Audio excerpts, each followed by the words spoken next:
ఉదయగిరి నియోజకవర్గ టీడీపీ అభ్యర్థి కాకర్ల సురేష్ ఎన్నికల ప్రచారం చేశారు. మండలంలో గణేశ్వరపురం, నరసింహాపురం, తూర్పు రొంపిదడ్ల, డక్కనూరు, తూర్పు కొండరెడ్డిపల్లి గ్రామాల్లో పల్లెపల్లెకు కాకర్ల పేరుతో విస్తృతంగా ఎన్నికల ప్రచారం నిర్వహించారు. మారుమూల గ్రామాల్లో పర్యటించిన కాకర్ల సురేష్కు గ్రామస్తులు బ్రహ్మరథం పట్టారు. ఈ సందర్భంగా మాట్లాడుతూ రాష్ట్రంలో జగన్ ప్రభుత్వంలో అభివృద్ధి శూన్యమని, ఏపీని అప్పుల రాష్ట్రంగా మార్చారని ఎద్దేవా చేశారు. రాగల ఎన్నికల్లో ఏపీ ముఖ్యమంత్రిగా ఉమ్మడి అభ్యర్థి నారా చంద్రబాబు నాయుడును గెలిపించుకోవాల్సిన అవసరం ఉందన్నారు.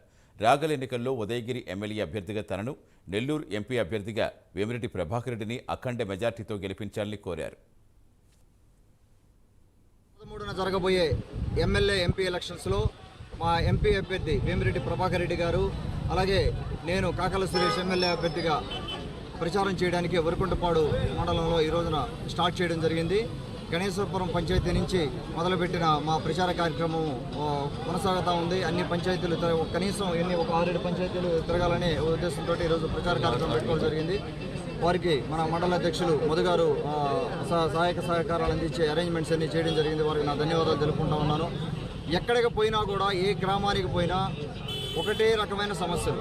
ఏ గ్రామం చూడండి, సీతారాంపురం నుంచి మొత్తం జలదంకి వరకు ఏ గ్రామం పోయినా ఒకటే రకమైన సమస్యతోటే బాధపడుతూ ఉన్నారు.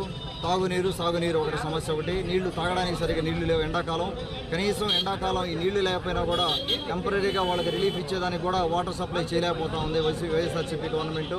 మనకు ఇంతకుముందు 2014-19లో ఎన్టీఆర్ సుజలా పథకం కింద మనం పెట్టిన వాటర్ ప్లాంట్ కూడా సరిగా నడిపే పరిస్థితి లేదు. మెయింటెనెన్స్ లేక అన్ని తుప్పుపట్టిపోయినవి. అదొకటి అడ్రస్ చేయాల్సిన అవసరం ఉంది. అలాగే మన ఎస్సీ సోదరులు అవ్వచ్చు, ఎస్టీ సోదరులు అవ్వచ్చు, మైనారిటీ సోదరులు అవ్వచ్చు, ఇళ్ల పట్టాలు లేవు, వాళ్ళకి ఇళ్ళు సరిగా లేవు. వాళ్ళకి ఇళ్ళు కావాలని కోరుకుంటా ఉన్నారు. ఇక్కడ మిగులు భూములు ఉన్నాయి, ఇల్లు కోరుకోవాలని కోరుకుంటున్నారు. వారికి తగిన హామీ ఇవ్వడం జరిగింది. అలాగే ఇక్కడ లోపల చిన్న చిన్న సిమెంట్ సీసీ రోడ్లు అవ్వచ్చు, కాలనీస్లు అవ్వచ్చు, వాటి గురించి కూడా వాళ్ళు చెప్పడం జరిగింది. అలాగే ఎంతోమంది యువత ఉపాధి లేకుండా ఉన్నారు. ప్రతి ఇంటిలో దాదాపుగా ఒకరు చదువుకొని ఉన్నారు. బీటెక్ అవ్వచ్చు, ఎంబీఏ అవ్వచ్చు, ఇంటర్మీడియట్ అవ్వచ్చు. ప్రతి ఇంటిలో ఒకరు ఉద్యోగం లేకుండా ఖాళీగా తిరిగే పరిస్థితి ఉంది. వాళ్ళందరూ కూడా భరోసా ఇవ్వడం జరిగింది. ప్రతి ఒక్కరూ వారి సమస్యలు చెప్పుకుంటా ఉన్నారు, ఆదరిస్తున్నారు. ఇంట్లో కూర్చోబెట్టుకొని వారి సమస్యలు చెప్పుకొని నాతో